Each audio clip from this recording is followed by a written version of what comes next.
ചെയ്യപ്പെട്ട അജിത്ത് എന്ന് പറയുന്ന RSS ചാരൻ പിണറായിക്ക് വേണ്ടി നടത്തിയ നാടകമായിരുന്നു ശരിക്കും പറഞ്ഞാൽ ഈ പറയുന്ന എലത്തൂർ ട്രെയിൻ എന്ന് പറയുന്നത്. തൃശൂർ പൂരം എന്താണ്? ആ പൂരം കലക്കൽ എന്താണ്? അവിടെ സുരേഷ് ഗോപി ജയിക്കുന്നത് എന്താണ്? ഈ നാടകം ആരുടേതാണ്?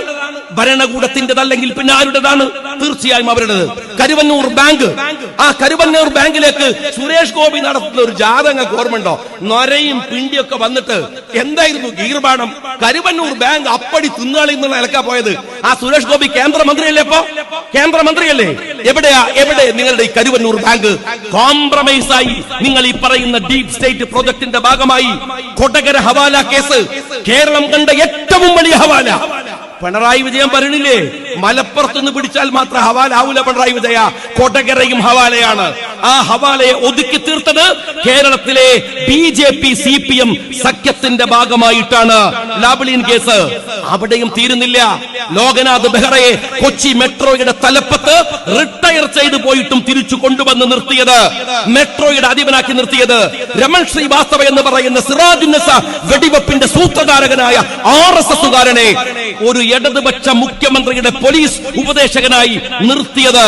മലപ്പുറത്ത് കൊണ്ടുവന്ന് സുജിത്ത് എന്ന് പറയുന്ന കാട്ടുകള്ളനായ RSSകാരനെ SP ആക്കിയത്.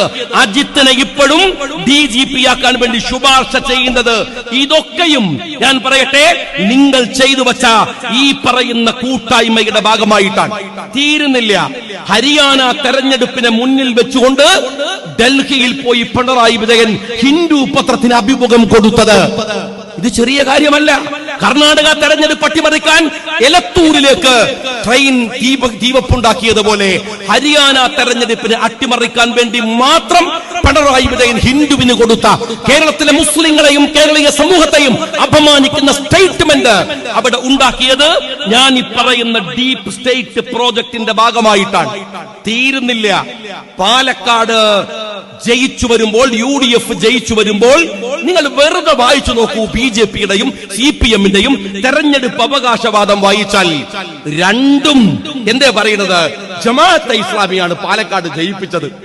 2000 വോട്ട് തികച്ചെടുക്കാനില്ലാത്ത ജമാഅത്തെ ഇസ്ലാമിയാണ് പാലക്കാട്ടെ ജയത്തിന്റെ പിറകിലെന്ന് ഒരുപോലെ പറയുന്നത്. ഈ പറയുന്ന ജമാഅത്തെ ഇസ്ലാമിയെ ആക്ഷേപിക്കുന്നത്, അല്ലെങ്കിൽ SDP ആക്ഷേപിക്കാൻ ഇവർ അല്ലെങ്കിൽ കൂട്ടിക്കെട്ടുന്നത് ആ പാലക്കാട്ടിലാണ്. അതും ഒരേപോലെ. ഈ സമയം ഞാൻ